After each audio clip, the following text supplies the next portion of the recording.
Hi everyone, we're finally back from Cornwall and it's been such a lovely break, and I want to capture something like memories that we had in Cornwall in my journal and do like a double page spread. So I was inspired by this picture that I tore out of a, I think, Marks and Spencer's food magazine, and I really like the kind of the matte paper, and the photography is really beautiful. So inspired by that, I have brought back two magazines here which are sort of food related. And if you go to Cornwall, there are so many foodies, and I feel it's like for proper, foodie, you'll have such a good experience and such a mind-blowing, delicious memory of it.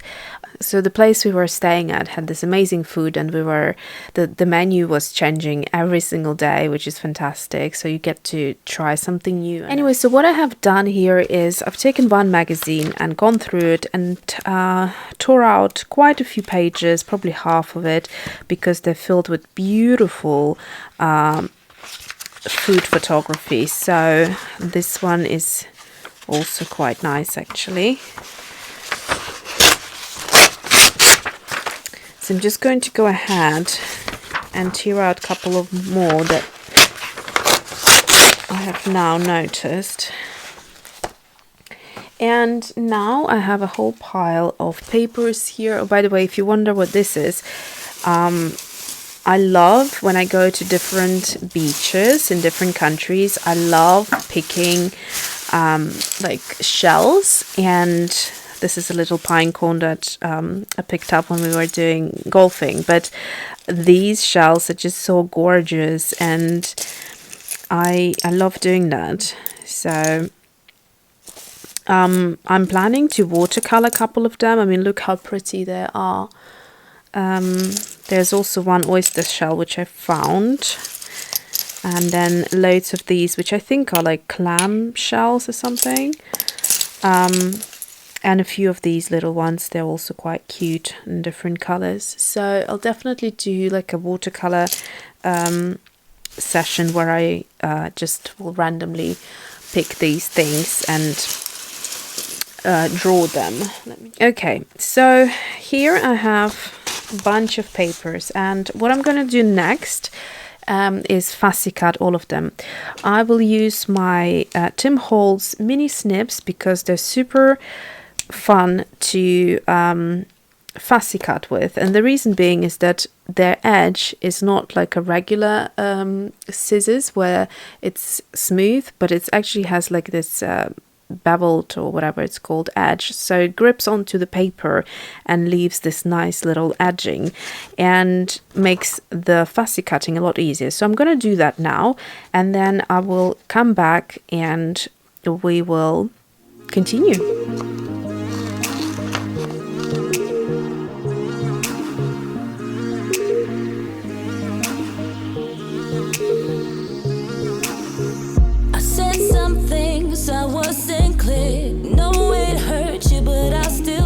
Okay, so far what I've done is some of the images I fussy cut, so if they have like a clean background, this is a perfect image to fussy cut. Other images I have just torn apart because fussy cutting would be a little bit difficult. Like, for example, it's a square of an image and there's a lot of things going on. So some of the images I just left, and I will decide as I get on. So I have done also separating some of the images for these little scraps of wording, and that helps to fill in some gaps. So if you have some gaps which you don't want to be bare, you can just stick a little bit of this type of paper. Also, I have on another pile, I have images that are kind of secondaries, that I like the pictures, but I'm not entirely sure how and where I'm going to use them. So I have built up one page already, which I'll show you. I haven't stuck anything or glued anything yet, so I'll take a picture of that to make myself remember where I want to go, things to go. And then Let me just do that now. So that looks pretty good to me. And it certainly represents that foodie experience that we had. And so on this other page, then I'm going to build or try to build this page next here. I do like a double spread. So let's see. I have got this beautiful restaurant here, which is a Laura Ashley tea room, and a little seaside. Sorry if you can't see. Okay, so hopefully now you can see it a little bit better. So for example, here I would need to decide where to or how to position these things. So if I could possibly go like that, shift it a little bit. This image is super beautiful with the scallops, so I think I would like to capture it, possibly put it on top here, maybe position it. It just takes a little bit of time to find the right positioning, like so. Make sure you don't cover up the bits that you really like on an image, and that's all you need to do. And then, so try to start with the big ones first, and then whatever small images you have, then you're going to break down that with the smaller images. So for instance, I've got this beautiful image here, and this is now starting to look a little bit too big. Also, I may want to add some of the wording here on the side, possibly. Let's have a look. That's why I didn't show you how I built the first page, because it just sometimes takes unnecessary long time.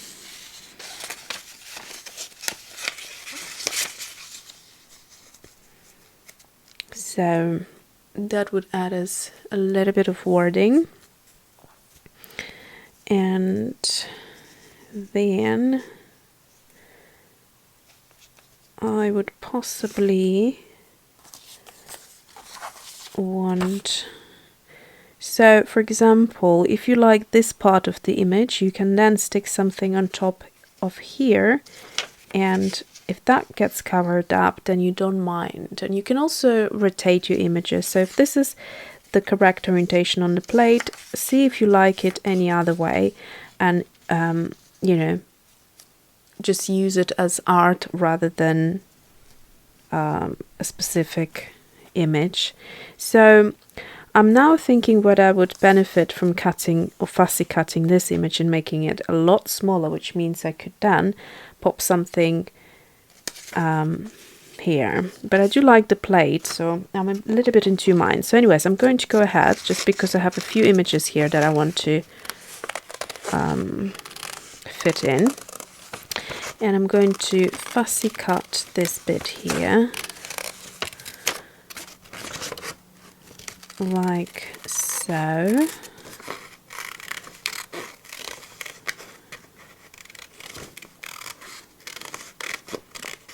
I've mentioned this before, there is something super therapeutic about fussy cutting.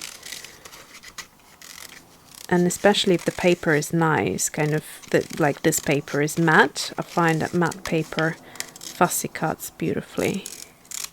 There we go. So we've gone from something as big as this to this, which means I have now loads more space around here to fill. Also, when you turn around, look if there is something here that you want to capture. Like for example, there is this bar scene, but it looks a little bit too busy. I want to keep it chic still. So, and now I can tear up this white border like so, and actually also tear up this white border here like that. And then the bottom I don't need to tear up, because I just can slide it underneath like so and hide it here. But then I probably would need to tear up this bit. And that means that that looks quite good.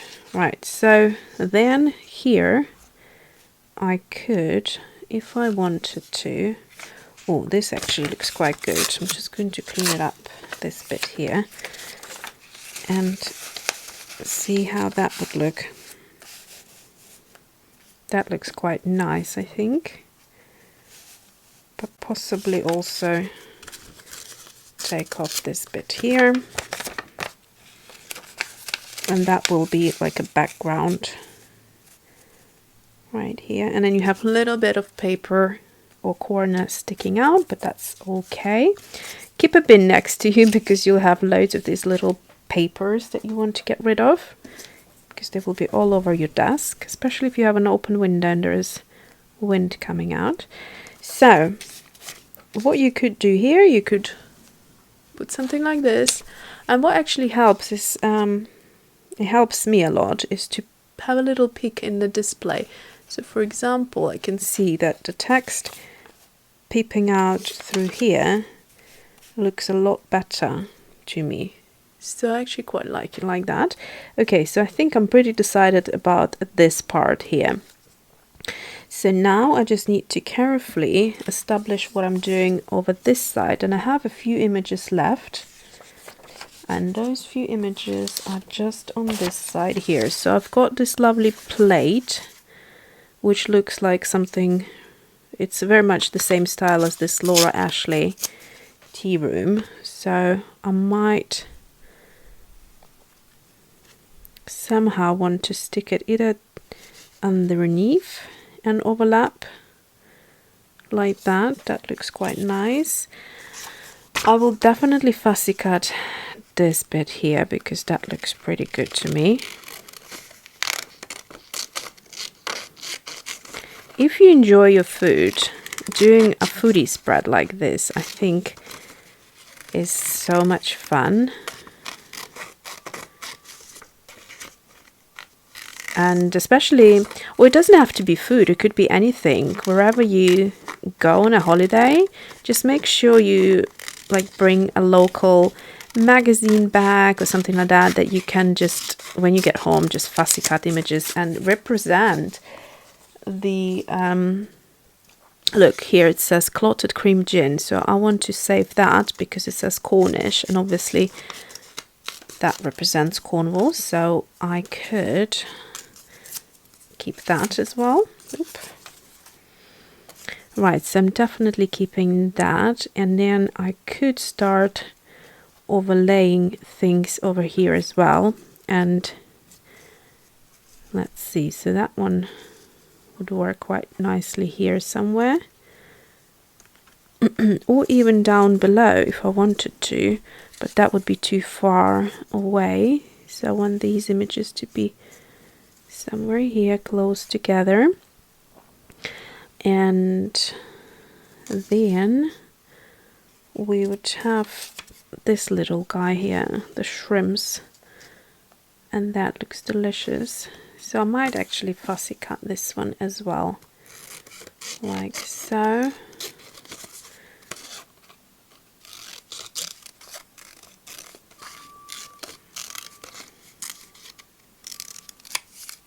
Okay, so that would look quite nicely somewhere here. So it's not covering too much of the plate, and in fact, because it's a flat bit, what I may do is I may go over like that. There we go. Just play around a little bit. That's it.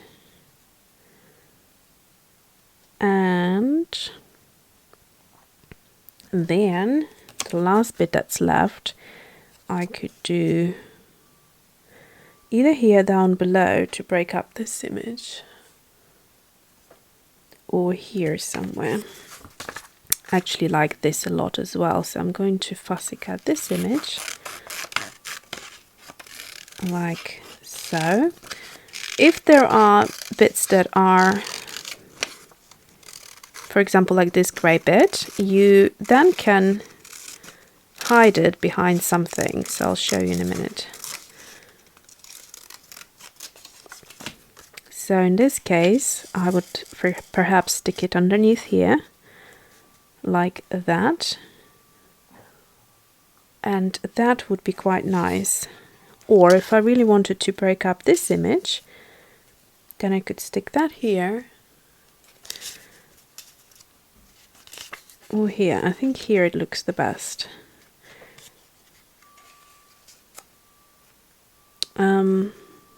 Yeah. So I think I'm quite happy now with this, unless I also want to add this one here, like so. I think that looks nice, because we don't really need to see all of this. Or in fact, I could even do something like this.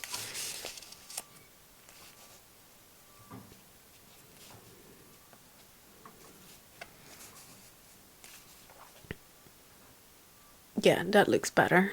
Just because the colors are a little bit tone and tone, and that was getting lost there. As well, there's a little bit of the green, which is a bit much. So what I may do is fussy cut this one, because it has a little bit of blue around it. And although I don't like the color of the plate, but I think it might be good for us in this case, where it will set off from the other backgrounds and create a little bit of a contrast, which in collaging is a fun little element. There we go. So we can break it up just a little by placing that one over there, and there is here this chunk of a yellow wall or something. So what I could do here is just going to tear this bit a little bit, so it will look a bit better. That's it. And then I can stick it like that. And in a way cover it up, but also good to overlay some of the images. So that's it. I'm going to go ahead and stick these images down. Also take picture before I go ahead. And that will be my foodie spread, which I will share with you after I am done. Okay, so I have just glued down this first page here, so this is what it looks like. It's still drying, but I'm really happy with how the imagery is working. So there's a big image here, big image there, there is some writing which is sort of coming in and out, and there is a cluster right here, which is this big plate, the smaller plate on top of some fish dish, and then lemonade and the Pasco house. So basically it creates a nice visual cluster and a nice background of a lot of different images. Right, so next thing is going to be this one here, which I am going to basically look at this image right here and make sure I'll start with the larger images first. So what I do is I kind of deconstruct it, and whatever lays on the very top is I'm going to remove it and basically start with what's on the base, and it seems to be this image right here. So at first it's a little bit scary, but if you have your phone next to you and constantly kind of keep checking, and then you will be all right. So to glue these things down, I'm using my Tim Holtz Ranger Distress Collage Medium in matte, which is perfect for matte paper as it dries matte.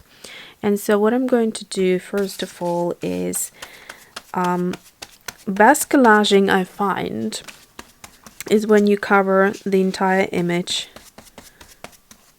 flat on like this, and then you pick it up and place it where it needs to go, and then make sure there are no bubbles underneath before going on top of this. The next image seems to be, it can be a little bit tricky when your images are various sizes and they kind of come in and out, but just you know, keep looking at the reference picture and you will be okay. So I'm just making sure that there is nothing laying underneath here, underneath this picture, so that I don't need to lift it later on, if that makes sense. And just sticking it down like that.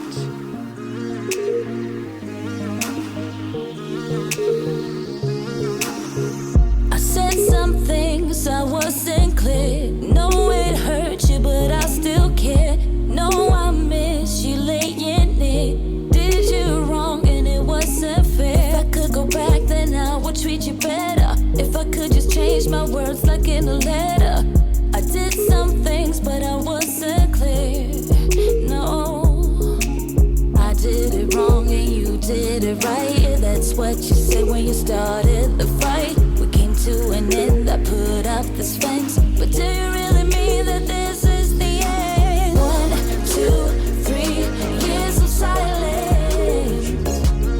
Then 4, 5, 6, still nothing. So it's still kind of drying, it's not fully dried yet, but meanwhile I have gone and washed the Distress Collage medium brush, because that's really important. You don't want the glue to dry in there and make it unusable. So what I have here is I have a couple of inks. I've got the Shadow Grey and Jet Black. I haven't decided yet which ones I will use. I've got an Alpha, and I've got a few stamp sets here which I may or may not use. So what I want to write here, essentially document, is that it was a Cornwall trip, although you can see by Cornish clotted cream, etc. If you have a little read about, you can figure it out. But anyways, I do want to stamp Cornwall, and so what I'm gonna do is type out the word Cornwall. So it has to be backwards, basically. Okay, so I spelled out Cornwall, and so far so good. Depends on the word, how many letters you can get in. I was lucky. I'm only short of the 1 L, which I can do at the end. And I'm using these graph lines here to see, nope, L doesn't want to stick, to see how straight it is, and then always turn it around to make sure you've got all the letters correct, and then I'm ready to stamp. So before I stamp, I want to, no, the L doesn't want to stick. Okay, I'll do it separately rather than messing it up. Okay, I think I'm going to go with the black because grey might be a little bit too light. And I'm going to stamp up, make sure there's loads of ink and equally spread. And then I'm going to go ahead, leave myself enough space underneath there to stamp the date. So now I'm going to, that did really well. So that's on top of the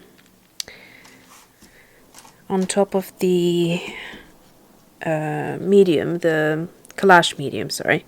And sometimes you may find that certain mediums, it won't stick very well, the ink won't stamp really well, but in this case it did go really good. Okay, so I'm going to take all these letters down and fuss about with them in a minute. For now I want to do the L.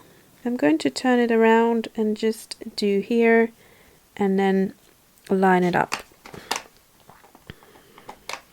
So I'll have to stamp this one twice, and I'll have to make sure that it is roughly at the right level, and if it isn't, then you know it's not end of the world. So this one I may do slightly higher above. I actually came out even lower, but that's absolutely fine. Okay, so Cornwall is done. Next thing I'm going to stamp is the date of, you know, which is the date that we went. A few days. It was the 19th of April. And I think what I will do is just double stamp the 2 dates like that and make it nice and easy. So 19th, I'm going to go into the black again. Go like that. And then we came back on the 24th. So I'm going to change it around the dates and stamp it underneath like that, and that will give me the memory of this trip. And of course I've taken a lot of pictures, which I will probably create an album on, but I just wanted to create a foodie spread and the experience that we had of that little break, and it's really gorgeous, really appetizing. I think whenever I will open these pages, it will surely remind me of the trip we had. And that is it for today. I hope you enjoyed it, and thanks for watching. See you soon.